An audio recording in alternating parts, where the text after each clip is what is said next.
ورحمۃ اللہ نحمدہ ونصلی علی رسولہ الکریم اما بعد فاعوذ باللہ من الشیطان الرجیم بسم اللہ الرحمن الرحیم رب اشرح لی صدری ویسر لی امری واحلل عقدۃ من لسانی یفقہوا قولی۔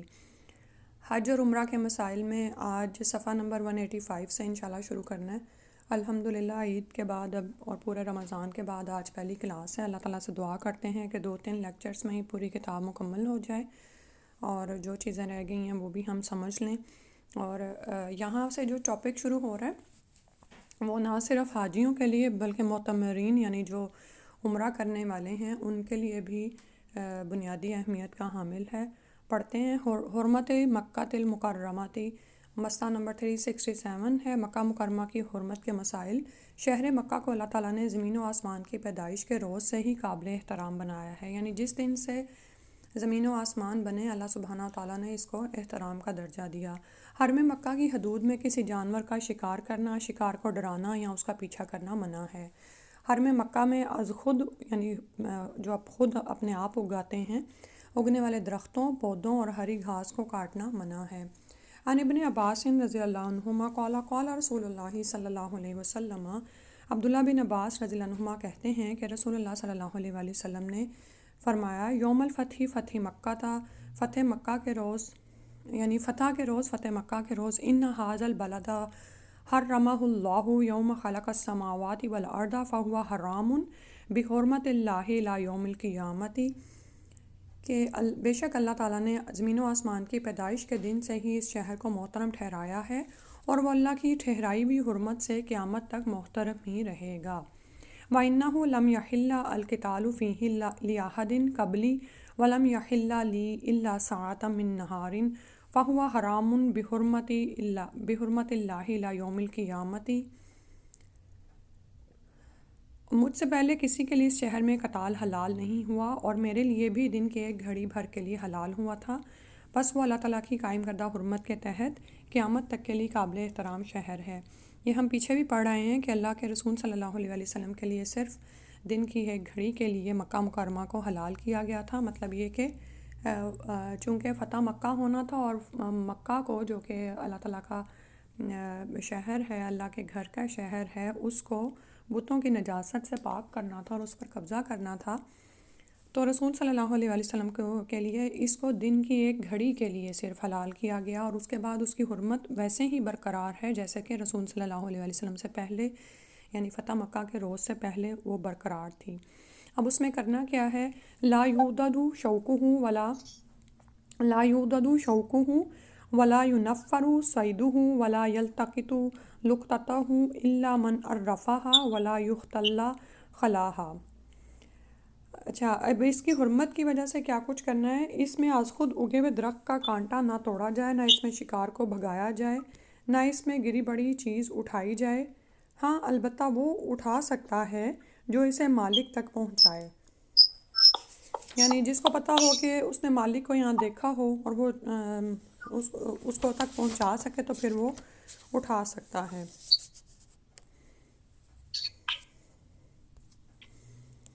اس کی خضر و سبز گھاس نہ کاٹی جائے۔ اور فقال العباس، اور عباس رضی اللہ عنہ فرماتے ہیں، یا رسول اللہ صلی اللہ علیہ وآلہ وسلم، الا الازخر، لیکن ازخر کی اجازت دے دیجئے، فإنه لکینہم ولبیوتہم فقال الا الازخر، رواہ مسلم۔ تو رسول صلی اللہ علیہ وسلم سے انہوں نے فرمایا کہ ازخر گھاس کو کاٹنے کی یعنی اجازت دے دیں کہ یہ لوگوں کے چولہوں میں جلانے کے لیے اور گھروں میں چھتوں میں ڈالنے کے لیے استعمال ہوتی ہے۔ تب رسول اللہ صلی اللہ علیہ وسلم نے ارشاد فرمایا اس کی اجازت ہے، یعنی الا الازخر، یعنی ازخر کے علاوہ تمام چیزیں اسی طرح سے حرمت والی ہیں کہ ان کو نہیں چھیڑا جائے گا۔ اسے مسلم نے روایت کیا ہے۔ آپ کا نا فون میوٹ نہیں ہے، اس کو پلیز میوٹ کر لیں، اس سے شور آ رہا ہے کافی۔ جزاک اللہ۔ تو اب اس حرمت کا ہم نے خیال رکھنا ہے۔ آپ نے یہ دیکھا کہ شکاری جانور کو بھگانا نہیں ہے کیونکہ شکار تو ویسے ہی حرام ہے نا اس پر، محرم پر، ٹھیک ہے، چاہے وہ عمرہ کرنے آیا ہے یا حج کرنے کے لیے آیا ہے۔ اور اسی طرح شکار کے علاوہ آپ یہ دیکھیں کہ پھر باقی جانوروں کا احترام بھی کتنا ضروری ہے نا، کہ ان کو بھی بلا وجہ تنگ کرنا، جیسے دونوں ہی حرمین میں اگلے حرم کی حرمت بھی ہم پڑھیں گے، اور وہاں پر آپ کو بلیاں بہت نظر آتی ہیں، تو ان کو بلا وجہ ڈرانا یا کچھ کرنا، یہ سب کچھ جو ہے منع ہے، ان کا پیچھا کرنا، یا اسی طرح سے بلا وجہ جیسے بعض لوگوں کی عادت ہوتی ہے نا، اصلاح ان کی طبیعت میں شامل نہیں ہوتی، وہ مفسد ہوتے ہیں نعوذ باللہ، ایسے ہی پتے اکھاڑ دیں گے آتے جاتے، یا کچھ لوگوں کو یہ سینس نہیں ہوتی کہ اگر کسی کی گراس کہیں اگی ہوئی ہے تو اس کے سائڈوں سے گزرنا، یعنی پاتھ ویز الگ ہوتے ہیں، اور گراس کے لیے جو بنائی گئی ہوتی ہیں ظاہر ہے خوبصورتی کے لیے یا سائڈ ویز کے لیے، تو وہ الگ ہوتی ہیں جگہ نا، لیکن لوگ بلا وجہ ان کے اوپر چڑھتے ہیں یا ان کو توڑتے ہیں، تو یہ سب کا احترام وہاں پر کرنا ہے۔ ویسے بھی اپنے ملکوں میں بھی ان باتوں کی انسان احتیاط کرے کہ بلا وجہ جانوروں اور پودوں کو کیا نقصان دینا، اور اسی طرح سے لوگوں کو بھی، لیکن وہاں پر تو خاص طور پر اس کا احترام کیا جائے۔ مسئلہ 370 ہے حرم مکہ کی حدود کا تعین ابراہیم علیہ السلام اور حرم مدنی کی حدود کا تعین رسول اکرم صلی اللہ علیہ وسلم نے کیا ہے۔ ان رافع ابن خدیج رضی اللہ عنہ قال رسول اللہ صلی اللہ علیہ وسلم ان ابراہیم علیہ السلام حرم مکہ و انی احرم ما بین بطیہا یرید المدینتی، رواہ مسلم۔ حضرت رافع بن خدیج رضی اللہ عنہ کہتے ہیں کہ رسول اللہ صلی اللہ علیہ وسلم نے فرمایا، حضرت ابراہیم علیہ السلام نے مکہ کو حرم قرار دیا، اور میں 2 سیاہ پتھروں والے ٹیلوں کے درمیان والی جگہ یعنی مدینہ کو حرم قرار دیتا ہوں۔ اسے مسلم نے روایت کیا ہے۔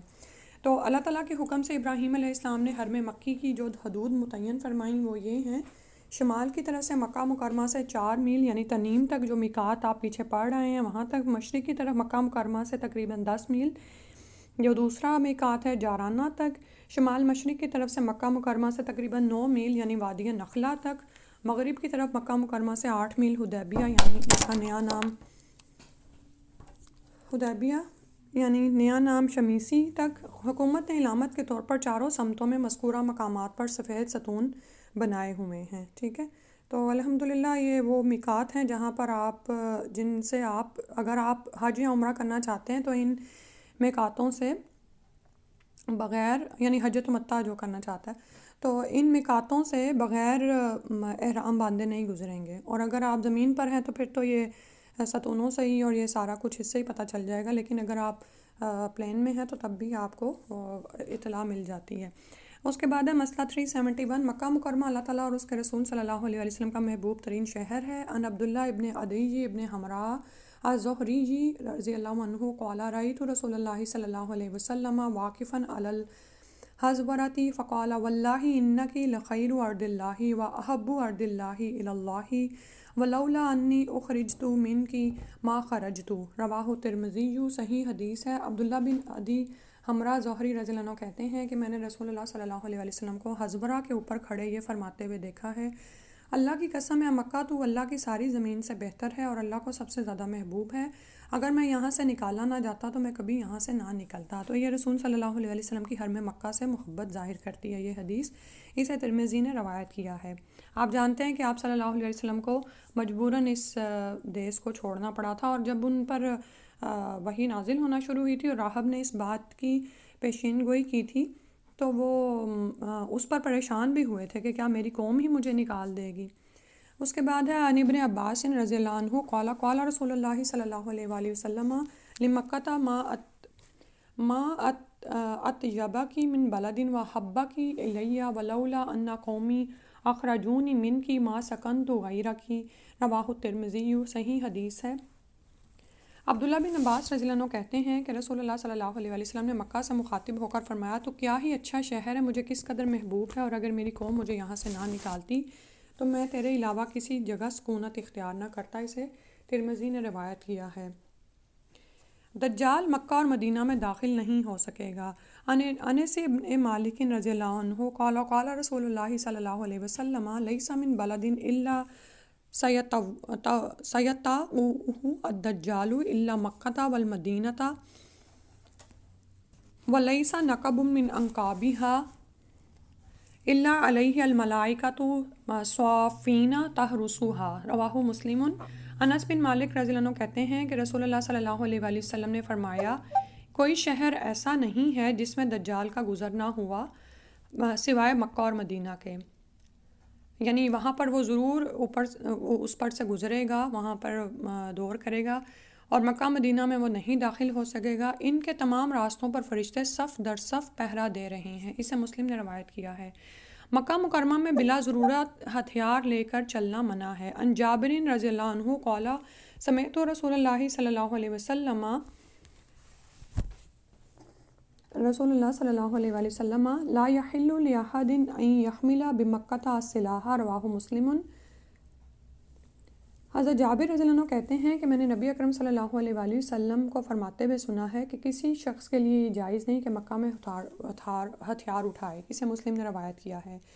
مکہ مکرمہ کی مسجد الحرام میں ایک نماز ادا کرنے کا ثواب 1,00,000 نمازوں کے برابر ہے۔ تو یہ بھی وہاں کی حرمت اور فضیلت میں شامل ہے کہ وہاں کی نماز کا ثواب بڑھ جاتا ہے۔ ان جابر رضی اللہ عنہ قال قال رسول اللہ صلی اللہ علیہ وسلم صلاۃ فی مسجدی افضل من 1000 صلاۃ فیما سواہ الا المسجد الحرام وصلاۃ فی المسجد الحرام افضل من 100,000 صلاۃ فیہ سواہ، رواہ احمد۔ صحیح حدیث ہے۔ ترجمہ ہے، جابر رضی اللہ عنہ سے روایت ہے کہ رسول اللہ صلی اللہ علیہ وآلہ وسلم نے فرمایا، میری مسجد میں نماز ادا کرنے کا اجر دوسری مساجد کے مقابلے میں 1000 گنا زیادہ ہے۔ ٹھیک ہے، یعنی 1000 گنا زیادہ ثواب ہے۔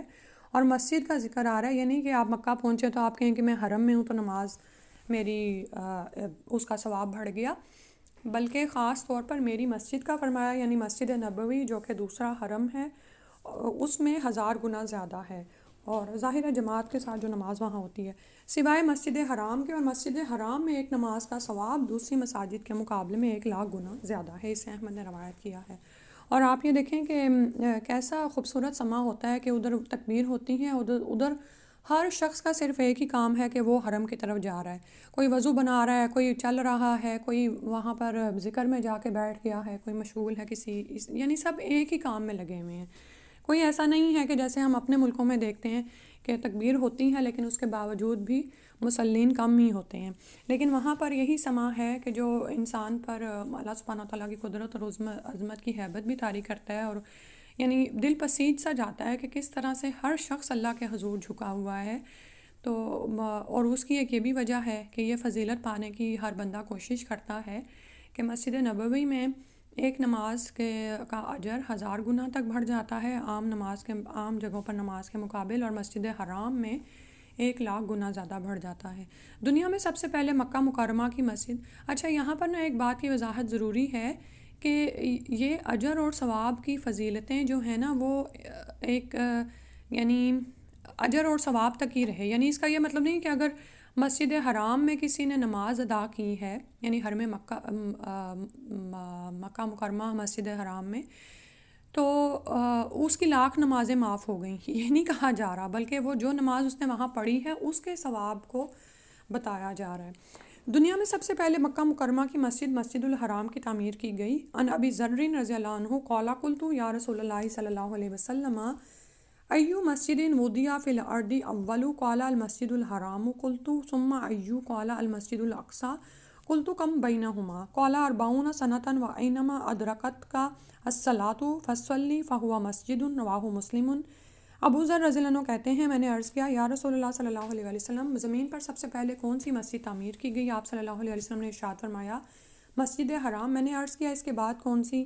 آپ صلی اللہ علیہ وسلم نے ارشاد فرمایا مسجد اقصیٰ۔ میں نے عرض کیا ان دونوں کی تعمیر کے درمیان کتنا عرصہ حائل ہے، یعنی کتنا فرق ہے؟ آپ صلی اللہ علیہ وسلم نے فرمایا 40 سال، اور تجھے جہاں بھی نماز کا وقت آ جائے وہیں نماز پڑھ لے، وہ جگہ مسجد ہی ہے۔ اسے مسلم نے روایت کیا ہے۔ ٹھیک ہے، تو یہ بات بھی یاد رکھنے کے قابل ہے کہ مسلمان کو جہاں نماز کا وقت ملے، ساری زمین ہی مسلمان کے لیے مسجد ہے سوائے قبرستان کے اور بیت الخلاء کے، یعنی انسان ہر جگہ پر سجدہ کر سکتا ہے۔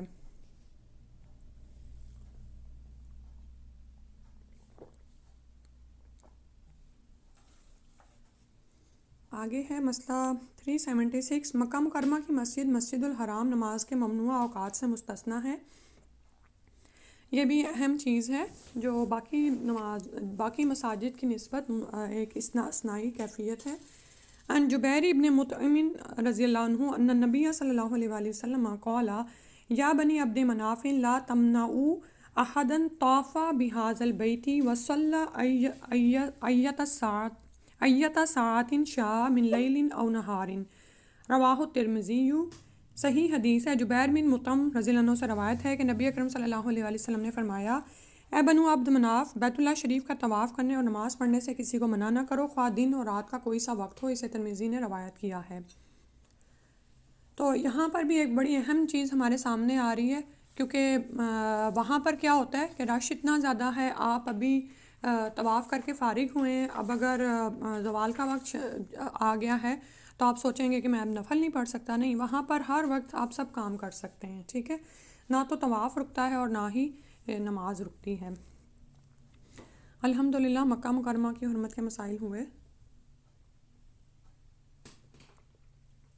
آگے کرتے ہیں حرمت المدینۃ المنوراتی، مدینہ منورہ کی حرمت کے مسائل۔ مدینہ منورہ بھی مکہ مکرمہ کی طرح حرمت والا ہے، جس میں درخت کاٹنا، شکار کرنا منع ہے۔ مدینہ منورہ کا دوسرا نام توبہ ہے، جسے خود اللہ تعالیٰ نے رکھا ہے۔ عن جابر بن سمرہ رضی اللہ عنہ قال سمعت رسول اللہ صلی اللہ علیہ وسلم یقول ان اللہ تعالیٰ سمى المدینۃ طابۃ، رواہ مسلم۔ جابر بن سمرہ رضی اللہ عنہ کہتے ہیں کہ میں نے رسول صلی اللہ علیہ وسلم کو فرماتے ہوئے سنا ہے کہ اللہ تعالیٰ نے مدینہ کا نام طابہ رکھا ہے۔ اسے مسلم نے روایت کیا ہے، ٹھیک ہے، تو اس کو ہم مدینہ طیبہ بھی کہتے ہیں نا، وہ اسی وجہ سے۔ اچھا، اس میں جو اوپر والا مسئلہ گزرا ہے نا، اور اس کے ساتھ کوئی بھی حدیث نہیں آ رہی، کیونکہ حدیث پیچھے گزر چکی ہے جس میں نبی صلی اللہ علیہ وسلم نے فرمایا تھا کہ مدینہ کو میں نے حرم قرار دیا ہے، تو وہ یہ دونوں ہی حرمین، اسی لیے آپ دیکھتے ہیں نا کہ حرمین شریفین آتے ہیں، اور اسی ان کے جب اماموں کے نام بولے جاتے ہیں تو پھر بھی اسی طرح سے۔ پھر ہے مدینہ منورہ میں طاعون کی بیماری کبھی نہیں پھیلے گی اور نہ اس میں دجال داخل ہو سکے گا۔ عن ابی ہریرہ رضی اللہ عنہ قال قال رسول اللہ صلی اللہ علیہ وسلم علی انقاب المدینۃ ملائکۃ لا يدخلها الطاعون ولا الدجال، رواہ البخاری۔ ابو ہریرہ رضی اللہ عنہ کہتے ہیں کہ رسول اللہ صلی اللہ علیہ وسلم نے فرمایا، مدینہ کے راستوں پر فرشتے مقرر ہیں، اس میں نہ کبھی طاعون داخل ہوگا اور نہ دجال۔ اسے بخاری نے روایت کیا ہے۔ اور یہ بھی آپ پیچھے بھی پڑھ رہے ہیں، مکہ اور مدینہ دونوں میں دجال داخل نہیں ہوگا۔ مدینہ میں موت تک مستقل قیام رسول اکرم صلی اللہ علیہ وسلم کی شفاعت کا باعث ہے۔ عن ابن عمر رضی اللہ عنہما قال قال رسول اللہ صلی اللہ علیہ وسلم من استطاع ان يموت بالمدینۃ فلیمت بها فانی اشفع لمن يموت بها، رواہ الترمذی۔ صحیح حدیث ہے۔ سبحان اللہ، عبداللہ بن عمر رضی اللہ عنہما کہتے ہیں کہ رسول اللہ صلی اللہ علیہ وسلم نے فرمایا، جو شخص مدینہ منورہ میں مر سکتا ہو، یعنی یہاں آ کر موت تک قیام کر سکتا ہو، اسے ضرور مدینہ میں مرنا چاہیے، کیونکہ میں اس شخص کے لیے سفارش کروں گا جو مدینہ میں مرے گا۔ اسے ترمذی نے روایت کیا ہے، اور اسی لیے آپ نے وہ نعتیں سنی ہوں گی نا کہ وہ کتنی خواہش کا اظہار کرتے ہیں کہ یا اللہ مدینہ کی موت نصیب فرما دے۔ اور عمر رضی اللہ عنہ تو دعا ہی یہی کیا کرتے تھے کہ، اور وہ دو دعائیں مانگتے تھے، اور ان کی اللہ سبحانہ تعالیٰ نے دونوں قبول کیں کہ اپنے نبی کے شہر میں اور شہادت کی موت عطا فرما دے۔ اور حیرت ہوتی تھی کہ یعنی عمر رضی اللہ عنہ ایک دارالاسلام میں شہادت کی موت کیسے تصور کریں، لیکن سبحان اللہ ان کو شہادت وہیں پر ہی نصیب ہوئی۔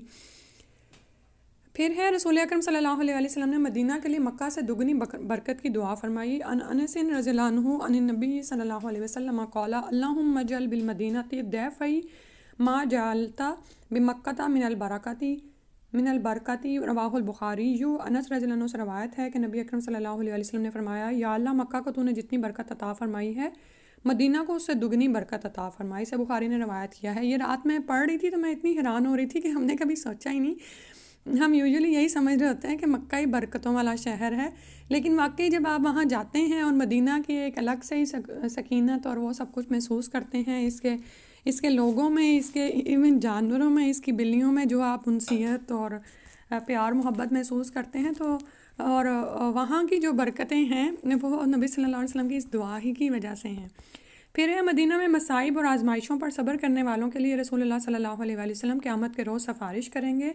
عن ابن عمر رضی اللہ عنہ قال سمعت رسول اللہ صلی اللہ علیہ وسلم یقول من صبر علی لا وائها كنت له شفیعا او شہیدا یوم القیامت، رواہ مسلم۔ عبداللہ بن عمر رضی اللہ عنہما کہتے ہیں کہ میں نے رسول اللہ صلی اللہ علیہ وسلم کو فرماتے ہوئے سنا ہے، جس نے مدینہ میں قیام کے دوران آنے والی مشکلات و مصائب پر صبر کیا، قیامت کے روز میں اس کے ایمان کی گواہی دوں گا، یا فرمایا اس کی سفارش کروں گا۔ اسے مسلم نے روایت کیا ہے۔ اور یہ میں اوپر جب حدیث ہم پڑھ رہے تھے نا کہ نبی صلی اللہ علیہ وسلم نے کہا کہ جو استطاعت رکھتا ہو وہ مدینہ میں مرے تاکہ اس کی آپ صلی اللہ علیہ وسلم سفارش کرنے والے ہوں، تو میں وہیں بتانا چاہ رہی تھی کہ مدینہ میں رہنا قیام بھی تو آسان نہیں ہے، خصوصاً وہ لوگ جو ہمارے جیسے ملکوں میں رہتے ہیں یا ایون بیک ہوم سے جو لوگ جاتے ہیں، کیونکہ بہت ساری معاملات پر آپ کو برداشت کرنا پڑتا ہے ان لوگوں کے، کیونکہ بلکہ کسی بھی ملک میں آپ جائیں آپ یہ دیکھیں کہ وہاں کے طور اتوار، طریقے، کھانے پینے، رہن سہن، اور پھر لوگوں کی جو عادات ہوتی ہیں، ان کی سکنات ہوتی ہیں، اور پھر ان کی جو شخصیتیں اور کردار ہوتی ہیں وہ ہمارے دیکھے بھالے نہیں ہوتے۔ ہم بچپن سے ایک سیٹ پیٹرن کے عادی ہوتے ہیں، لیکن اب ہم ایک نئی چیز دیکھ رہے ہوتے ہیں، اور بعض اوقات جو لوگ لوز ٹیمپر ہوتے ہیں وہ ان چیزوں پر صبر نہیں کر سکتے۔ تو جو بھی وہاں پر حج عمرے کے لیے بھی جائے وہ بھی باقاعدہ اس بات کی تربیت لے کر جائے کہ مجھے خود پر صبر کرنا ہے، کیونکہ ہم نے حج مقبول اور عمرہ مقبول کا ہی ثواب حاصل کرنا ہے، اور یہ ممکن نہیں ہے اگر وہاں پر جا کر آپ کسی بھی قسم کا انتشار پھیلائیں، آپ وہاں کے پودوں کو، جانوروں کو نقصان دیں، یا آپ لوگوں کے رویوں کی شکایت کریں، یا آپ وہاں کے کھانوں کی شکایت کریں۔ آپ یہ دیکھیں عام سفر پر بھی تو کوئی نہ کوئی آزمائش آ ہی جاتی ہے، تو یہ تو اتنا بڑا سفر ہے، تو یہ سب کچھ ہمارے ذہن میں اگر مینٹلی ہم پہلے سے تیار ہوں گے نا، اور ہم نے باقاعدہ اپنے ذہن میں یہ بنایا ہوا ہوگا کہ ہم حرمین شریفین جا رہے ہیں، ٹھیک ہے، اللہ کے حرام کردہ شہروں میں ہم ہیں، اور وہاں پر ہمارا انداز کیسا ہونا چاہیے، کیونکہ اس بات کی وضاحت اس لیے بھی ضروری ہے کہ اس وقت جو دنیا مختلف فتنوں سے گزر رہی ہے، تو ان فتنوں کی وجہ سے جو باتیں ان ممالک کے بارے میں کی جا رہی ہیں، اس کی وجہ سے بھی آپ کا نا دماغ ایک الگ سیٹ پیٹرن پر سوچنا شروع ہو جاتا ہے، اور انسان جس طرح سوچتا ہے نا اس طرح ہی ریئیکٹ کرتا ہے، ٹھیک ہے۔ تو آپ کو وہاں پر کوئی بات پیش آتی ہے تو وہ پیچھے جو پورا ایک پس منظر آپ کے دماغ میں، یعنی کہ کہنا چاہیے ایک وہ جو ایک میسٹ آپ نے اپنے ذہن میں بھر لیا، اللہ نہ کرے، اور وہ آپ کے ذہن میں آپ کو متاثر کرتا ہے، لوگوں کی باتیں آپ کو متاثر کرتی ہیں، تو اسی کے مطابق پھر آپ کا رویہ ہوتا ہے۔ تو اس بات سے بچنے کی بہت زیادہ ضرورت ہے کہ اگر آپ کے ساتھ ان لوگوں نے کچھ نہیں کیا، آپ کو وہ اتنی سہولتیں دے رہے ہیں، آپ حج اور عمرہ بالکل ٹھیک طرح سے کریں، اور چھوٹے چھوٹے مسائل تو دیکھیں کہیں بھی پیش آ جاتے ہیں، گھروں میں ہی 5-6 بچوں کو کنٹرول کرنا پڑ جائے تو بچے جو ہیں وہی ظلم و زیادتی کی شکایت کرنا شروع ہو جاتے ہیں، میرے ساتھ انصاف نہیں ہوا، مجھے یہ نہیں ملا، مجھے وہ نہیں ملا، یا اگر آپ ان کو کہیں پکنک پر لے کے جاتے ہیں تو مجھے آپ نے اچھا کھانا نہیں ڈال کے دیا، یا یہ کہ آپ نے مجھے اچھا کمرہ نہیں دیا، ہو جاتا ہے نا ایسے۔ تو بالکل اسی طرح سے ذہن کو کھلے رکھتے ہوئے یہ سب باتیں سوچنی چاہیے۔ اور میں ایک آدمی کو سن رہی تھی، وہ کہنے لگے کہ مجھے اللہ سبحانہ تعالیٰ اس شہر میں بار بار بلاتا ہے، انہوں نے 3 باتیں بیان کی، مجھے اب یاد نہیں، ایک بات اس میں سے یہی تھی کہ میں جب بھی ان شہروں سے واپس گیا ہوں میں نے یہاں کی کسی چیز کی کوئی شکایت نہیں کی۔ لوگ کھانے پینے کی جا کے شکایت کرتے ہیں، لوگ رہائش کی شکایت کرتے ہیں، باتھ روم صاف نہیں تھے، فلاں تھا، یہ تھا، تو دیکھیں یہ تو ہر جگہ پر ہوتا ہے، تو یہی تو دراصل ہماری آزمائشیں ہیں۔ بالکل اسی طرح اگر اللہ سبحانہ تعالیٰ آپ کا ویزا وہاں کا لگا دیں، آپ کو وہاں پر رہائش مل جائے، اور اب ماشاءاللہ انہوں نے بہت سہولتیں دے دی ہیں، انہوں نے اپنے ویزوں میں بہت ساری گنجائشیں پیدا کر دی ہیں کہ اب آپ وہاں پر جا سکتے ہیں۔ پہلے تو بہت ذرا تھا نا کہ کفیل کرنے پڑتے تھے اور پتہ نہیں کیا کیا اقامہ اور یہ سب کچھ تھا، لیکن اب انہوں نے ان کو بہت زیادہ ریلیکس کیا ہے۔ اگر کوئی ہارڈ ورکر ہے، محنت کرنے والا ہے، تو اس کو 5-5 10-10 سال کے ویزے الحمدللہ مل رہے ہیں، اور ساتھ ساتھ جو فیملی بینیفٹس ہوتے ہیں وہ بھی ان کو ساتھ میں مل رہے ہیں کہ اپنے پیرنٹس کے لیے یا اپنی فیملی کے لیے ایٹ لیسٹ کچھ نہ کچھ مل رہا ہے۔ تو پھر کیا ہے کہ اگر چھوٹی موٹی کوئی تکلیف آ بھی جائے تو پھر اس پر اس حدیث کو پڑھ کر صبر کیا جائے کہ ہم دیکھیں ہم جتنے بھی نیکوکار ہو جائیں تو کتنی ہی غلطیاں ہم دن میں کر بیٹھتے ہیں، ہمیں نبی صلی اللہ علیہ وسلم کی شفاعت تو چاہیے ہی ہے، اور اگر کوئی اس کے ذریعے شفاعت حاصل کر لے تو اس کے لیے پھر اور کیا سعادت ہوگی۔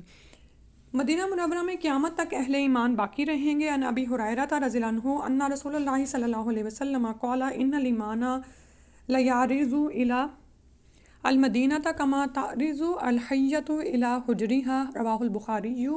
ابو ہریرہ رضی اللہ عنہ سے روایت ہے کہ رسول اللہ صلی اللہ علیہ وسلم نے فرمایا قیامت کے قریب ایمان مدینہ میں سمٹ کر اسی طرح واپس آ جائے گا جس طرح سانپ پھر پھرا کر اپنے بل میں واپس آ جاتا ہے۔ اسے بخاری نے روایت کیا ہے، ٹھیک ہے۔ ایمان دیکھیں، ایمان نے سفر یا دین نے سفر دراصل مدینہ سے ہی کیا تھا۔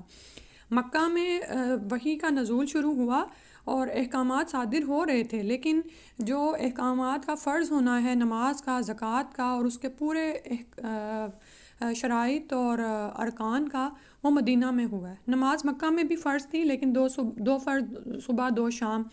اسی طرح زکوٰۃ بھی لوگ دیتے تھے، لیکن جو اس وقت رائج ہے زکوٰۃ اور نماز ہمارے مابین، یہ سب کچھ جون سا ہے اس کے بعد ہوا ہے، اور مدینہ میں تمام جو دین ہے اترا ہے اور احکامات مکمل ہوئے ہیں۔ تو آپ یہ دیکھیں کہ اسی طرح سے دین سمٹ کر واپس مدینہ چلا جائے گا، ٹھیک ہے۔ تو اصل دین کی تلاش ہو تو اسی لیے لوگ اس طرح سے وہاں پر کوشش کرتے ہیں کہ کوئی نہ کوئی کورس مدینہ سے کر لیا جائے، ٹھیک ہے۔ اور اس کے لیے بھی آپ کو دیکھیں کافی محنت کرنی پڑتی ہے، کافی چیزیں ہیں، جیسے عربی سیکھنی پڑتی ہے، اور بھی بے شمار ایسی چیزیں ہیں جو انسان کو اس کے پاس ہونی چاہیے۔ تو لیکن یہ ہے کہ اس پر نا بڑا وہ ہوتا ہے، اور دل کرتا ہے کہ وہاں پہ جا کر دین حاصل کیا جائے، دین کو سیکھا جائے ان لوگوں کے پاس جن کے پاس نسل در نسل آ رہا ہے۔ اور الحمدللہ وہاں پر دونوں حرمین میں کلاسز ہوتی ہیں، تعلیم ہوتی ہے، بس ڈھونڈنے کی ضرورت ہے۔ تو وہاں پر آپ دیکھیں، وہاں پر تو انسان کرنے ہی یہ گیا ہے، کسی بھی خاتون کو کوئی وہاں پر ہنڈیا روٹی تو کرنی نہیں ہے، جو پہلے زمانے میں ہوتا تھا کہ پیچھے بیک ہوم سے سامان لے کے جاتے تھے اور کوکنگ بھی خود ہی کرتے تھے۔ وہاں پہ تو کچھ نہیں کرنا نا، آپ نے صرف اپنے نفس پہ تھوڑی سی محنت کرنی ہے کہ ضروری ہے کہ میں اپنے ہوٹل کے کمرے میں لگژری میں بیٹھی رہوں، یہ تو ہم اپنے ملکوں میں بھی کرتے آئے ہیں، ٹھیک ہے۔ تو جو بھی وہاں پر جائے وہاں کا لمحہ بھی ضائع نہ کرے، جتنا ہو سکے وہاں۔ اور دیکھیں وہ ہر زبان میں آپ کے لیے کتاب مہیا کرتے ہیں، دونوں حرمین میں کتابیں بھی پڑھی ہوئی ہیں، ملتی ہیں، قرآن ہے ترجمہ اور تفسیر کے ساتھ۔ بس دین سیکھنے کی اور ایک طلب اور حرص ہونی چاہیے۔ تو جب بھی ممکن ہو، جو خواتین کے حرم ہے نا مدینہ میں خاص طور پر، وہ آگے جا کر آتے ہیں، گیٹ 29 تک وہ ہوتے ہیں، تو وہاں پر آپ لوگ چلے جائیں۔ اور کچھ نہیں، اگر ٹیچرز باقاعدہ جو نہیں ملتی، ویسے تو جو وہاں پر ٹیچرز ہیں نا جو لوکل اسٹوڈنٹس کو پڑھاتی ہیں، اور اس کے علاوہ انہوں نے لکھ کے لگایا ہوتا ہے کہ زائرین کے لیے بھی ٹیچرز اویلیبل ہیں، وہ آپ کا قرآن سنتی ہیں، آپ کی غلطیاں بھی مینشن کر دیتی ہیں اگر آپ اپنی تجوید ان سے ٹھیک کرانا چاہتے ہیں۔ اسی طرح سے وہاں پہ تعلیم کے حلقے ہو رہے ہوتے ہیں، لیکن وہ ضرورت ہے کہ آپ چیک کریں، فجر کے بعد ہوتے ہیں، عصر کے بعد ہوتے ہیں، اگر آپ حرم میں بیٹھے رہیں۔ لیکن عموماً لوگوں کو اس بات کا پتہ نہیں ہوتا، وہ نماز کے ادا کرتے ہی ایک دم سے رش پڑ جاتا ہے، شور ایسا اٹھتا ہے اور بچوں کا غلغلہ ہوتا ہے عورتوں کی طرف کہ وہ نہیں پتہ چلتا عورتوں کو نا۔ تو اس کے لیے ضروری ہے کہ پہلے سے تعلیم حاصل کی جائے، یعنی علم حاصل کیا جائے کہ کہاں کہاں میں نے کیا کیا کام کرنے ہیں۔ اور دیکھیں مدینہ میں تو اور کوئی کام ہی نہیں ہے، آپ نے کیا کرنا ہے، زیارت رسول صلی اللہ علیہ وسلم کرنی ہے نا۔ اور اس کے علاوہ تو وہاں پر نہ تو حج ہے نہ عمرہ ہے، ٹھیک ہے۔ تو وہاں پر زیادہ سے زیادہ وقت دین کو سیکھنے میں لگائیں، ٹھیک ہے۔ اور اللہ کی خاص برکتیں ہیں وہاں پر، رحمتیں جو وہاں پر آپ سیکھیں گے، جو وہاں پر آپ تھوڑا بہت حفظ کریں گے، اپنی تجوید کو بہتر بنائیں گے، یا جو وہاں پر کلاسز ہو رہی ہوتی ہیں وہاں پر بیٹھیں گے، تو ایک الگ ہی برکت آپ حاصل کریں گے، اور آپ کا دل ایسے اطمینان سے بھر جاتا ہے اور سرشار ہو جاتا ہے، اور آپ ان لمحات کو مس کرتے ہیں، کیونکہ اپنے ملکوں میں ہمیں یہ فرصت کے لمحات میسر ہی نہیں آتے۔ اپنے ملکوں میں آپ یہ دیکھیں نا کہ اپنے گھروں میں ہم کتنا دین کو وقت دے پاتی ہیں۔ اچھا، میں یہ بتا رہی تھی کہ اگر آپ کو وہاں پر باقاعدہ جو تعلیم دے رہی ہوتی ہیں وہ نہ بھی ملیں، یا آپ سے وہ اوقات مس ہو جائیں، تو وہاں پر نا ہر بندے کا دل جو ہے نا وہ شاید اسی طرح مائل ہوتا ہے، کوئی سیکھنے کے لیے تیار ہے تو کوئی سکھانے کے لیے، ٹھیک ہے۔ آپ کسی کو نماز پڑھتے دیکھیں، اس کو آپ اگر کچھ بتا سکیں اس کی نماز کی بہتری کے لیے، تو آپ کے لیے کتنا بڑا صدقہ جاری ہے۔ اسی طرح اگر آپ کسی سے عربی سیکھنا چاہتے ہیں، آپ کسی بھی عربی کو پکڑ لیں، وہ انشاءاللہ دیکھیں وہ ایسے آپ کے ساتھ کوآپریٹ کرتی ہیں۔ اگر آپ کے پاس کوئی کتاب ہے، کوئی یا جو بھی آپ چیز سیکھنے کی نیت کیے ہوئے ہیں، تو مسائل کا حل پوچھیں، تو وہ انشاءاللہ آپ دیکھیں کہ ایک سماں ہی بن جاتا ہے وہاں پر، الحمدللہ۔ اس کے بعد ہے مدینہ منورہ کے پہاڑ احد سے بھی رسول اللہ صلی اللہ علیہ وسلم کو محبت تھی۔ انس ابن مالک رضی اللہ عنہ قال خرجت مع رسول اللہ صلی اللہ علیہ وسلم الى خیبر اخدمه فلما قدم النبی صلی اللہ علیہ وآلہ وسلم راجیا وبدا له احد قال هذا جبل يحبنا ونحبه، رواہ البخاری۔ انس بن مالک رضی اللہ عنہ کہتے ہیں کہ میں خیبر جانے کے لیے نبی اکرم صلی اللہ علیہ وآلہ وسلم کے ساتھ گھر سے نکلا، وہاں خیبر میں آپ صلی اللہ علیہ وسلم کی خدمت کرتا رہا۔ نبی اکرم صلی اللہ علیہ وآلہ وسلم خیبر سے مدینہ واپس لوٹے احد پہاڑ دکھائی دیا تو فرمایا یہ پہاڑ وہ ہے جو ہم سے محبت کرتا ہے اور ہم اس سے محبت کرتے ہیں. اسے بخاری نے روایت کیا ہے. یعنی نبی صلی اللہ علیہ وسلم کی محبت احد پہاڑ سے بھی کیسی ہے نا. مدینہ منورہ کی کھجور اجوا جنت کا پھل ہے جس میں زہر اور جادو کے لیے شفا رکھی گئی ہے. یہ بھی بہت کام کی چیز ہے, یاد رکھیں. اور جن لوگوں کو آپ کو ہوتا ہے کہ کچھ لوگ کہتے ہیں نا مجھے جادو کا اثر ہے, تو پورے یقین کے ساتھ یہ کھانے سے شفا حاصل ہوتی ہے. عن ابی ہریرہ رضی اللہ عنہ قال قال رسول اللہ صلی اللہ علیہ وسلم العجوۃ من الجنۃ وفیہا شفاء من السم رواہ ترمذی. صحیح حدیث ہے. ابو ہریرہ رضی اللہ عنہ کہتے ہیں رسول اللہ صلی اللہ علیہ وسلم نے فرمایا اجوا کھجور جنت کا پھل ہے اور اس میں زہر کے لیے شفا ہے. اسے ترمذی نے روایت کیا ہے. عن سعد بن وقاص رضی اللہ عنہ قال قال رسول اللہ صلی اللہ علیہ وآلہ وسلم من تصبح کل یوم 7 تمرات اجوۃ لم یضرہ فی ذلک اليوم سم ولا سحر. یہاں پر سحر کا بھی ذکر آ گیا.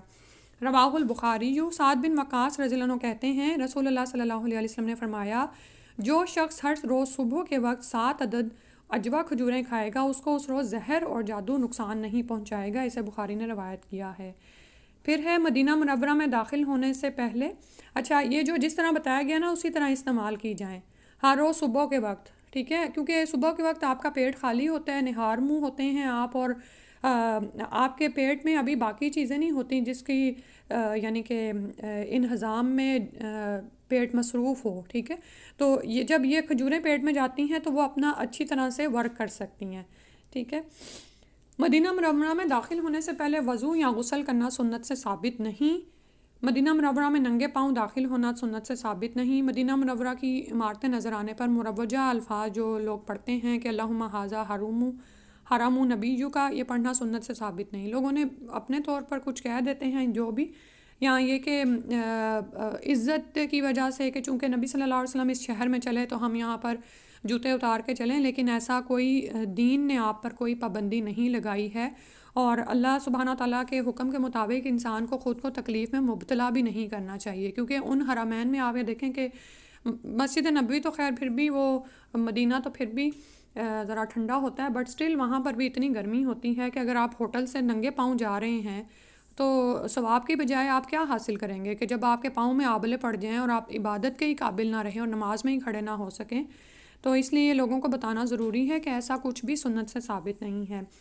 اور ہماری اتنی ہمتیں کہاں کہ ہم صحابہ جیسے اعمال کریں, یا وہ جو سلف صالحین گزرے کہ وہ ان شہروں میں ننگے پاؤں چلتے تھے, کیونکہ وہ تو اپنے ملکوں میں بھی جوتیاں اتنی کہاں ہوتی تھیں, ٹھیک ہے. ایک طبیعت کی بات ہے نا کہ طبیعت ہی ہم لوگوں نے اتنی سہل کر لی ہوئی ہیں, ایک کمفرٹ زون میں ہم رہتے ہیں.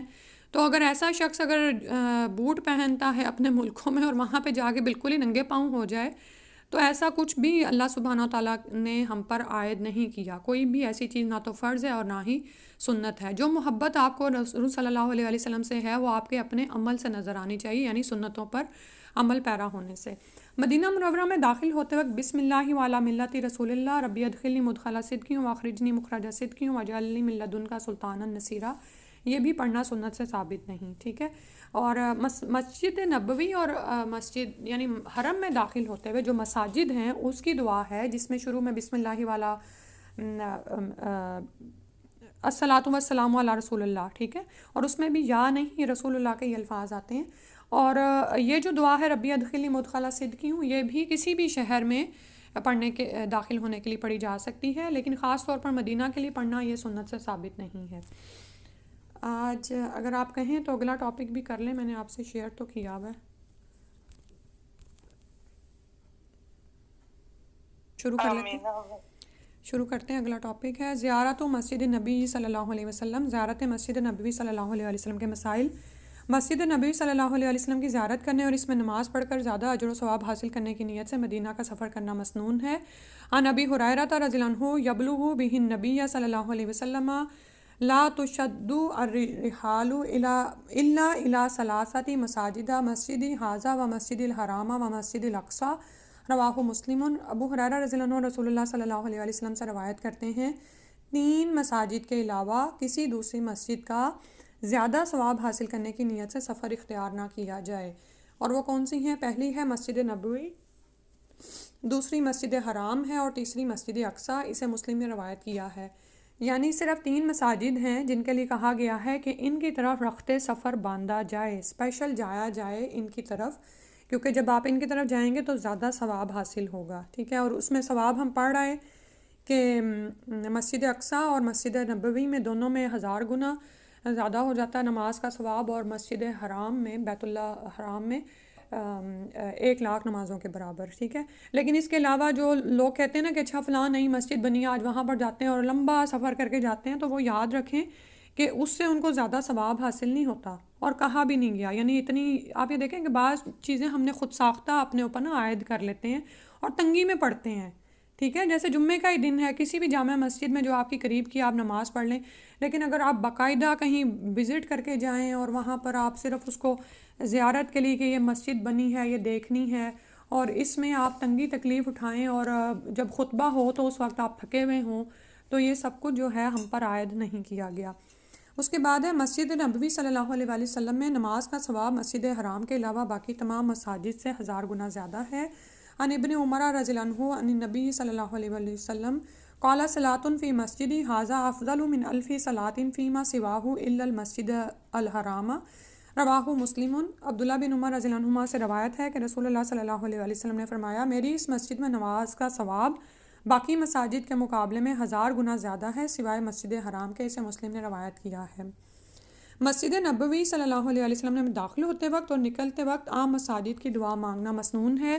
عن ابی حمید عن ابی سعید قال رضی اللہ عنہما قال رسول اللہ صلی اللہ علیہ وسلم اذا دخل احدکم المسجد فلیقل اللہم افتح لی ابواب رحمتک واذا خرج فلیقل اللہم انی اسألک من فضلک، رواہ مسلم۔ الحمدللہ یہ دعا ہم سب پڑھتے ہیں اور یاد بھی ہے، مصلوں وغیرہ میں لگائی بھی گئی ہوتی ہے۔ ابو حمید یا ابو سعید رضی اللہ عنہما سے روایت ہے کہ رسول اللہ صلی اللہ علیہ وسلم نے فرمایا، جب کوئی شخص مسجد میں داخل ہو وہ یہ دعا مانگے، یا اللہ میرے لیے اپنی رحمت کے دروازے کھول دے، اور جب مسجد سے باہر نکلے تو یہ دعا مانگے، یا اللہ میں تیرے فضل کا طالب ہوں، اسے مسلم نے روایت کیا ہے۔ یہ ضرور مانگا کریں اور سمجھتے ہوئے شعور کے ساتھ کہ آپ یہ دیکھیں کہ انسان مسجد میں داخل ہو گیا، اس کی مغفرت ہو گئی، اس کی نماز اچھی قبول ہو گئی اور اس پر رحمت آ گئی، تو اسے اور کیا چاہیے۔ اور اسی طرح سے جب آپ نکلے ہیں دوبارہ مسجد سے باہر اور دنیا میں جا رہے ہیں، تو دنیا اور آخرت کا فضل کے ہی طلبگار ہیں ہم اللہ سے۔ پھر ہے مسجد نبوی صلی اللہ علیہ وسلم میں داخل ہونے کے بعد پہلے تحیۃ المسجد ادا کرنی چاہیے، پھر قبر پر حاضر ہو کر سلام کہنا چاہیے۔ اور الحمدللہ اس بات کی رہنمائی بھی وہاں پر موجود خواتین کر رہی ہوتی ہیں کہ لوگ پھر جتنی دیر تک انتظار کرتے ہیں تو زیادہ سے زیادہ وقت وہ یعنی تحیۃ المسجد میں ہی گزار رہے ہوتے ہیں، یا پھر اسی طرح سے درود پڑھنے میں۔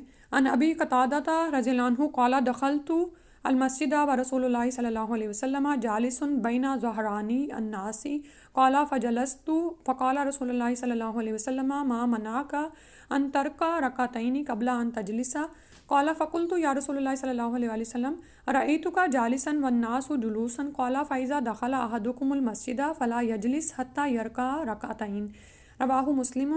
ابو قتادہ رضی اللہ عنہ کہتے ہیں میں مسجد نبوی صلی اللہ علیہ وسلم میں حاضر ہوا اور رسول اکرم صلی اللہ علیہ وسلم صحابہ کرام کے درمیان تشریف فرما تھے، میں بھی ان کے پاس بیٹھ گیا۔ رسول اللہ صلی اللہ علیہ وسلم نے فرمایا، بیٹھنے سے پہلے 2 رکعتیں تحیۃ المسجد پڑھنے سے آپ کو کس چیز نے روکا؟ ابو قتادہ رضی اللہ عنہ نے عرض کیا، یا رسول اللہ صلی اللہ علیہ وسلم میں نے آپ کو اور لوگوں کو بیٹھے دیکھا تو میں بھی بیٹھ گیا، یعنی احترام میں کہ سب تو بیٹھے ہوئے میں بھی بیٹھوں۔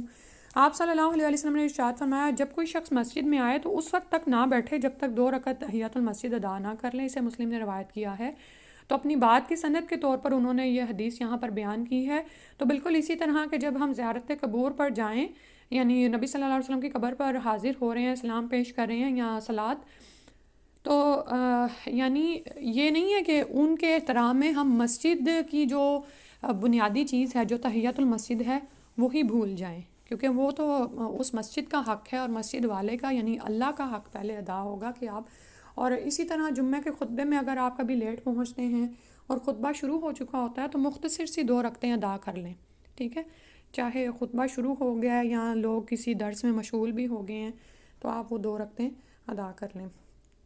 لیکن یہ ہے کہ اگر آپ مسجد میں داخل ہوئے ہیں اور وہاں پر فرض نماز کا وقت ہے تو پھر اب آپ تحیۃ المسجد نہیں پڑھیں گے، کیونکہ جب فرض نماز کھڑی ہو جاتی ہے تو کوئی ادر نماز نہیں ہوتی، تو یا تو اچھا، اور یہ بھی یاد رکھیں کہ فرض نماز میں کسی دوسری نماز کی نیت نہیں کی جا سکتی. یعنی اگر آپ فجر کی نماز مسجد میں پڑھ رہے ہیں اور آپ کہیں کہ یہ میرے تحیۃ المسجد بھی ہیں اور فرض بھی ہو گئے، نہیں. وہ جب ظاہر ہے اب آپ جس وقت پر پہنچے ہیں آپ سے تحیۃ المسجد مس ہو گیا، اس کو آپ چھوڑیں، فرض ہی ادا کریں گے آپ. ٹھیک ہے. اور اس میں ایک بات اور بھی کہ جیسے میں نے ابھی کہا نا کہ فرض نماز میں آپ کسی اور نماز کی نیت شامل نہیں کریں گے، لیکن نفل نماز میں آپ بہت ساری نیتیں بنا سکتے ہیں. مثلاً آپ گھر سے تیار ہو کر، اور الحمدللہ دونوں حرمین میں تو یہی ہوتا ہے کہ جو خواتین فرصت والی ہوتی ہیں، جن کے ساتھ بچے نہیں ہیں، کوئی بوڑھے نہیں ہیں، کوئی زیادہ ذمہ داریاں نہیں ہیں ان کو، تو وہ تو بڑے سکون میں ہوتی ہیں، ہے نا. تو بس اپنے پہ ہی زور کرنا ہے نا کہ اٹھ کے ذرا پہلے تیار ہو جائیں اور جا کے مسجد میں اچھی سی جگہ لے لیں اور وہاں پر آپ نوافل پڑھیں. اور انہی تحیۃ المسجد کو کی میں آپ تحیۃ وضو کی بھی نیت شامل کر سکتے ہیں کہ آپ گھر سے وضو کر کے نکل آئے، آپ نے 2 نفل نہیں پڑھے، تو وہی تحیۃ المسجد میں آپ تحیۃ الوضو کی بھی نیت شامل کر لیں.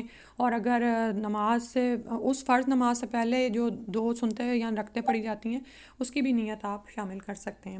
ٹھیک ہے. فجر کے علاوہ یعنی جیسے مغرب کی نماز ہے اور آپ پہلے پہنچ گئے، تو اب آپ مغرب سے پہلے بھی 2 رکھتے ہیں. اور صحابہ اس کی اتنی زیادہ پابندی کرتے تھے کہ جب لوگ مسجد میں داخل ہوتے تو سمجھتے شاید جماعت کھڑی ہو گئی ہے. ٹھیک ہے. اس کے بعد ہے مسجد نبوی صلی اللہ علیہ وآلہ وسلم میں اگر روضۃ الجنہ میں عبادت کرنے کا موقع مل جائے تو وہ زیادہ اجر و ثواب کا باعث ہے. عن ابی ہریرہ رضی اللہ عنہ عن النبی صلی اللہ علیہ وآلہ وسلم قال ما بین بیتی و منبری روضۃ من ریاض الجنۃ و منبری علی حوضی رواہ البخاری. ابو ہریرہ رضی اللہ عنہ سے روایت ہے کہ نبی اکرم صلی اللہ علیہ وآلہ وسلم نے فرمایا، میرے گھر اور میرے منبر کے درمیان والی جگہ جنت کے باغوں میں سے ایک باغ ہے اور میرا منبر میرے حوض پر واقع ہے. اسے بخاری نے روایت کیا ہے. ٹھیک ہے. بڑی ہی خوبصورت حدیث ہے اور شاید اسی کی وجہ سے آپ یہ دیکھیں کہ بے چین دل لیے مرد تو اتنا نہیں کرتے، لیکن عورتیں تو وہاں پر بہت زیادہ وہ کیا کہنا چاہیے کہ انتشار پیدا کرتی ہیں، اس سے بچنا چاہیے. اور الحمدللہ وہ آپ کو جگہ دیتے ہیں. ٹھیک ہے. یعنی بجائے اس کے کہ اب جگہ مل گئی ہے اور 2 مختصر سی رکعتیں ادا کریں اور وہاں سے چل نکلیں، یہاں پر یہ نہیں آ رہا کہ وہاں پر بیٹھ جائیں اور اس کو چومیں اور وہاں پر ہلیں ہی نہ اور اگلوں کو جگہ ہی نہ دیں. ٹھیک ہے. اور منبر جو ہے نا جس پر نبی صلی اللہ علیہ وسلم کھڑے ہوتے تھے اور خطبہ دیتے تھے، اور وہاں پر نا اب امام خطبہ نہیں دیتے. یعنی دور حاضر کے جو امام ہیں نا، نبی صلی اللہ علیہ وسلم کے احترام کی وجہ سے وہ جگہ وہاں پر جیسے کہتے ہیں نا سمبل کے طور پر وہ بنا دی گئی ہے. وہاں پر گولڈن سا آپ کو مائک یا اس طرح کی کوئی، اب میرے ذہن میں پوری طرح سے آ نہیں رہا، دیر ہوگی دیکھے ہوئے، تو وہ انہوں نے نا وہ شو کیا ہوا ہے کہ یہ نبی صلی اللہ علیہ وسلم کے ممبر کی جگہ ہے. وہاں پر امام نہیں کھڑا ہوتا آج کے، وہ شاید ہٹ کے ہے وہ جگہ، کیونکہ وہ ہم عورتوں کو نظر نہیں آ رہی ہوتی. اور وہ ممبر ہے اور اس کی دوسری جانب جو ہے وہ رسول صلی اللہ علیہ وآلہ وسلم کا گھر ہے. تو ٹھیک ہے. اس کے درمیان کی جو جگہ ہے نا وہ انہوں نے سنہری جالیوں سے ڈھانکی ہوئی ہے. اس سے پہلے تو خیر ہمارے سامنے ہوتی تھیں چیزیں، لیکن انہی حرکتوں کی وجہ سے کہ لوگ وہاں پر بہت زیادہ یعنی کہ دھکم پیل کرتے تھے، تو انہوں نے باقاعدہ پوری سیکیورٹی کے ساتھ ان چیزوں کو ڈسپلنڈ کر دیا ہے. ٹھیک ہے. تو لیکن اب آپ کو یہ ساری انفارمیشن پہلے سے ہونی چاہیے، کیونکہ آپ بہت پیچھے سے اندر داخل ہوتے ہیں. وہ آپ کو مختلف وہ یعنی حرم سے گزار کے اور مختلف لائنوں سے گزار کے پہلے ایک جگہ پر لے کے آتے ہیں، وہاں پر آپ نفل پڑھ لیں. پھر اس کے بعد جب آپ اس جگہ پر جاتے ہیں نا تو اس کے پیچھے ایک باؤنڈری وہ بنا دیتی ہیں گولڈن سے، انہوں نے اپنے ٹیوب سا پکڑا ہوتا ہے. ٹھیک ہے. وہ جو جگہ ہے نا، اور وہاں سے آگے میری بات کو یاد رکھیے گا، آپ کو نا دیوار نظر آئے گی، اس سے آگے لمٹ نہیں ہے، اس سے آگے نہیں جانا. ٹھیک ہے. وہ وہاں پر سیکیورٹی کھڑی ہوتی ہے اور آپ کو داہنی سائڈ پر جو ہے یعنی جہاں سے آپ انٹر ہوئی ہیں تو ایک ممبر سا نظر آئے گا. یہ وہ جگہ جہاں پر آپ نے 2 نفل پڑھنے ہیں، اور یہی جگہ یہ والی ہے جو میرے گھر اور میرے ممبر کے درمیان والی جگہ ہے نا. ٹھیک ہے. جنت کے باغوں میں سے ایک باغ ہے. اور مجھے اپنے ابا یاد آ گئے، وہ کہا کرتے تھے یعنی کبھی ان دونوں نے پریشان ہونا نا، امی ابو نے، تو امی تو الحمدللہ حیات ہیں، تو وہ کہ ہمارا کیا بنے گا نا، یعنی آخرت کے لیے بندہ پریشان ہوتا ہے. تو ابو کہا کرتے تھے کہ چلو 2 نفل پڑھیں میں نا روضۃ الجنہ میں تو اللہ تعالیٰ کچھ کریں گے ہی نا، یعنی کہ کچھ ہم پر کرم ہوگا. تو یعنی کہ کہنے کا مطلب یہ تھا کہ آپ یہ دیکھیں کہ یہ جو جگہ یہاں پر بتائی جا رہی نا کہ میرے گھر اور میرے منبر کے درمیان والی جگہ جنت کے باغوں میں سے ایک باغ ہے. تو وہ اس طرح کی امید اللہ سے لگاتے تھے کہ جب اللہ نے ہمیں دنیا میں اس جنت کے باغ میں نماز پڑھا دی تو اللہ تعالیٰ وہاں پر بھی ہمارے اوپر ضرور رحمت کرے گا. آمین. اور اس میں آپ یہ دیکھیں کہ مزید تفصیل یہ آ رہی ہے کہ میرا ممبر میرے حوض پر واقع ہے، اور ظاہر ہے یہ دراصل حوض کوثر کی بات ہو رہی ہے. ٹھیک ہے، اللہ سبحانہ تعالیٰ ہم سب کو یہ عطا فرمائے، اور اللہ تعالیٰ ہمیں حوض کوثر کا پانی نبی صلی اللہ علیہ وسلم کے ہاتھوں سے نصیب فرمائے. اچھا، اس کی وضاحت ہے کہ ریاض الجنہ کو سفید سنگ مرمر کے ستونوں اور سفید قالینوں سے نمایاں کیا گیا ہے. اس جگہ کا دوسرا نام روضہ ہے، اور جہاں آپ صلی اللہ علیہ وسلم کی قبر ہے اسے حجرہ کہتے ہیں. اب یہ کتاب جو ہے پرانی لکھی ہوئی ہے، مجھے نہیں یاد آ رہا کہ میں نے ریاض الجنہ کی جگہ کو سفید سنگ مرمر کے ستونوں اور قالینوں سے دیکھا. اگر آپ میں سے کسی کو یاد ہو تو آپ بتا دیں، تھوڑا سا وقفہ میں کر رہی ہوں. جی ابھی جو میں گئی تھی نا تو سفید ستون تو ہے جن کے نا گرین کلر کی انہوں نے لائنیں لگائی ہوئی ہیں، تو وہ تو ہے گولڈن اور گرین کلر کی لائن لگی ہوئی، اور کارپیٹ بھی نا تھوڑا سا الگ سا ہے. جو پیچھے کا کارپیٹ ہے وہ الگ ہے، اور جو اس کا کارپیٹ ہے نا وہ الگ ہے. تھوڑا سا 3 لائنوں کا کارپیٹ جو ہے نا وہ الگ ہے. اور ایک اور میں نے بات پوچھنی تھی، وہ یہ کہ وہ وہاں پہ وہ جو سیڑھیاں ہیں، تھوڑی سی سیڑھیاں ہیں، اسے انہوں نے بند کیا ہے، وہ کون سی جگہ ہے؟ ہاں جی، وہی وہ اسی کے اندر. ہاں وہ سیڑھیاں چڑھ کے نا اوپر انہوں نے ممبر بنایا ہوا ہے. ٹھیک ہے، ہاں وہ بند ہاں کرا ہوا ہے، وہ تو بند کر دیا ہوا ہے، لیڈیز کو علامتی ممبر بنایا. علامتی ممبر بنا. جی جی جزاک اللہ فریدہ. ہاں جی جی وہ لیڈیز کو نا بس وہ سیڑھیاں کا کبھی تو ایسا ہوتا ہے کہ سیڑھیوں کی جگہ پہ مل جاتی ہے وہ کرنے کے لیے، نماز پڑھنے کے لیے، لیکن بس اس سے آگے والی جگہ ہے نا وہ کہتے ہیں کہ یہ جنت کا وہ ٹکڑا ہے، یعنی جو نبی کریم صلی اللہ علیہ وسلم نے فرمایا ہے نا کہ میرے ممبر اور اس کے درمیان جو جگہ ہے وہ، اس میں تو نا وہ پتہ ہے ہے کہ جنت. اس ابھی جب ہاں میں گئی تھی تو اس میں یہی بھی تھا، تو ہم لوگوں کو بالکل سیڑھی جو اوپر چڑھ رہی تھی نا اس کے بالکل دیوار کے ساتھ ہی ہمیں جگہ مل گئی تھی، اور ہم نے وہاں پہ نماز پڑھی تھی الحمدللہ. اب میں کہہ نہیں سکتی کہ وہ کون سی، وہی جگہ اس تھی، میں بس اللہ تعالیٰ قبول کرے. آمین. صفیہ، اس میں بس یہی ہے نا کہ ہم خود کو تو یہی تسلی دے لیتے ہیں کہ مردوں کی سائڈ تو پھر بھی جی ذرا جی اوپن ہے، ہماری طرف سے زیادہ نظر نہیں آتا کیونکہ عورتیں بہت زیادہ شرک میں جی پڑ جی جاتی ہیں اور اس طرف منہ ہاں کر کے شکر. نماز پڑھنا شروع ہو جاتی تھی ہاں نا قبر کی طرف. اور ہاں وہ جو آپ تو سیڑھیوں کا ہم ذکر کر رہی ہیں نا تو وہ اوپر علامتی ممبر کو نمایاں کیا گیا ہے. ٹھیک ہے، جی لیکن جی جی لیکن اس تو میں ہم بس وہ جیسے کہ ہم نے ان سے بولا بھی نا کہ ہمیں تھوڑا سا آگے جگہ دیں، تو وہ کہہ رہی تھی کہ ساری جگہ جو ہے نا یہ وہی ہے. وہی ہے. تو ہاں انہوں نے اس طرح ہمیں بولا، اور پھر بس وہ نکالتی جا رہی تھی نا، یعنی بس جیسی کوئی 2 رکعت پڑھتا تھا، کیونکہ ظاہر رش ہوتا ہے اور ہر ایک کو موقع ملنا چاہیے، تو پھر ہم لوگ پھر باہر نکلتے جا رہے تھے پڑھ کے نا. تو آپ یہ ایسے ہو رہا دیکھیں کہ لوگ تھا. تو وہاں پر بار بار جاتے ہیں، حالانکہ میں تو اور کہتی ہوں کہ لوگ رش ایکچولی اتنا نا ہوتا ہے. موویاں بناتے ہیں نا جو ان کو زیادہ نکالتے ہیں، میں نہیں، نے بھی یہ مووی پہ دیکھا تو ہے. اب بین ہو گیا نا، ہاں جرمانہ لگ گیا، یہ آپ لوگ صحیح یاد ہے. رکھیں. پتہ نہیں کل ہی میں وہ پڑھ رہی تھی خبر اور مجھے اب یاد نہیں ہے 2000 ہے کہ کتنا ہے اس. نہیں بنا رہے تھے پھر بھی نہیں، لوگ انہوں اتنے نے بنا رہے تھے اب بڑی بڑی. لگا دیا، جب جرمانہ ہو گیا تو وہ اس کو امپلیمنٹ کر دیں گے. دیکھیں یہ نسخ بھی تو انہوں نے شروع کیا اور فائنلی امپلیمنٹ کیا ہے نا، اور یہ کرنا چاہیے. جی اب اس کو ختم کر بالکل لیتے ہیں بالکل صحیح انشاءاللہ. کیا ہے انہوں نے یہ بالکل. اور اب نے نسخ میں بھی نا انہوں نے اور بھی کچھ کر دیا ہے کہ وہ اب پہلے تو وہ ہوتا تھا، نسخ ہوتا تھا وہ دکھا کے اندر جاتے، لیکن اب انہوں نے باقاعدہ ان کے ہاتھ میں ٹارچ وہ ہوتا ہے، موبائل ہوتا ہے، اس سے نا وہ اس کے اوپر وہ کرتے جاتے ہیں، یعنی وہ ہاں ایک ٹارچ پھینکتے ہیں تو اس سے نا پھر وہ پتہ چل جاتا ہے کہ یہ ہمارا ٹائم ہے، یعنی اسی ٹائم پہ ہمیں اندر جانا ہوتا ہے. اس سے اگر 5 منٹ 10 منٹ آگے پیچھے بھی ہوتا ہے نا تو وہ آگے اس کو نہیں. روک دیتے ہیں. جی وہ ایسے آگے ہوتا نہیں پھر ہے. جانے جی دے رہے ہوتے ہیں. جزاک اللہ بس خیر. اللہ تعالیٰ ہر ایک اچھا تو کو جانے کا جو بھی چاہ رہا ہے. آمین. جی اچھا، اس میں جو سفید قالینوں والی بات ہے یہ تو میرے بھی نہیں ذہن میں اور صفیہ نے بھی بتایا نہیں ذہن میں ہے.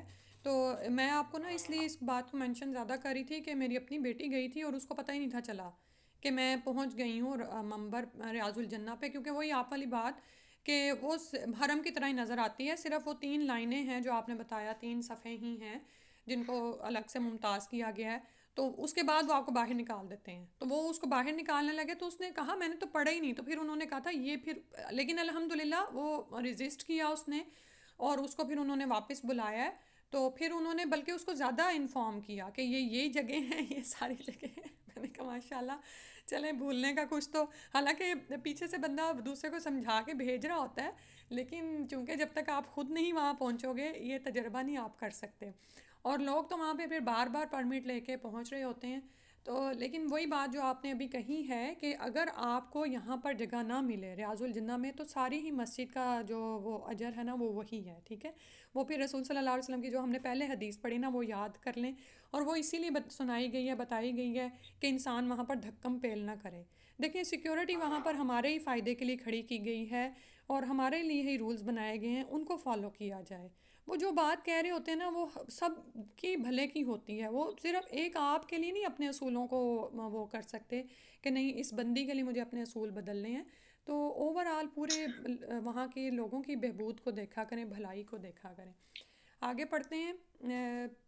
اس جگہ کا دوسرا نام روضہ ہے، اور جہاں آپ صلی اللہ علیہ وسلم کی قبر ہے اسے حجرہ کہتے ہیں. ٹھیک ہے، اور اس کو ساری طرف سے کور کر دیا گیا وہی لوگوں کو شرک سے بچانے کے لیے کہ لوگ اس کی طرف ہی منہ کر کے نماز نہ پڑھنا شروع ہو جائیں. پھر ہے نفاق اور جہنم سے برات کے لیے مسجد نبوی صلی اللہ علیہ وسلم میں 40 نمازیں پوری کرنے کا اہتمام کرنا صحیح حدیث سے ثابت نہیں ہے. ٹھیک ہے، لوگوں نے یہ موضوع حدیث بنائی ہوئی ہے، اور اس کی وجہ سے لوگ یعنی کہ خود ہی تنگی میں پڑتے ہیں. کیونکہ وہاں پر آپ یہ دیکھیں کہ اس وقت جو صورتحال ہو گئی نا، آبادی اتنی زیادہ ہو گئی ہے کہ ان کو مینیج کرنے کے لیے بعض لوگ جو 25 دنوں کے حج کے ٹور پر جا رہے ہیں ان کے مدینہ میں صرف 3 دن نکلے ہیں. ٹھیک ہے، اور وہ اس بات پر ان سے لڑائی کرنا شروع ہو جائیں کہ جی مجھے 5 دن دیں تاکہ میں 40 نمازیں پڑھوں. ایسا کوئی چیز سنت سے ثابت نہیں ہے، اور یہ ہم اتنی ریپیٹڈلی حدیث بچپن سے سنتے آئے ہیں کہ ہمیں لگتا ہے کہ یہ ہمارے بھی ذہنوں میں بیٹھ چکی ہوئی ہے. ٹھیک ہے، تو یہ بات یاد کر لیں، اور اپنی اصل دین، اپنے قرآن و سنت سے جو احکامات ہم تک پہنچے ہیں اس کی طرف ہم جائیں. تو یہ بھی آپ نے انشاءاللہ یاد رکھنا ہے. صحیح ہے. اس کے بعد ہے مسجد نبوی صلی اللہ علیہ وسلم کی زیارت کے بعد الٹے پاؤں واپس آنا سنت سے ثابت نہیں. یعنی یہ نہیں کہ احترام کے مارے آپ اب الٹے پاؤں آ رہے ہیں. مسجد نبوی صلی اللہ علیہ وسلم میں ہر نماز کے بعد بلند آواز سے السلام علیکہ یا رسول اللہ کہنا بھی سنت سے ثابت نہیں ہے. الحمدللہ کافی ٹاپک کور ہو گئے. 1-2 لیکچرز میں نا اس کو مکمل کرنے کی کوشش کر دیں گے. اینڈ والے ٹاپک میں دعائیں ہیں، وہ قرآن و سنت کی دعائیں مل جاتی ہیں انشاءاللہ، قرآنی اور مسنون دعائیں. وہاں سے انشاءاللہ آپ کوئی نہ کوئی کتاب اپنے ساتھ رکھیں، ایک مصحف بھی اپنے ساتھ ضرور رکھیں. تو اور یہ ہے کہ لیکن ہم قرآن یہ دعائیں یہاں سے پڑھ کے سیکھ کے جائیں گے. ٹھیک ہے، تاکہ ہم وہاں پر جا کر شدت کے ساتھ ایک کیفیت میں ان دعاؤں کو مانگ سکیں. دعا پڑھ لیتے ہیں. سبحانک اللہم و بحمدک اشہد ان لا الہ الا انت استغفرک و اتوب الیک.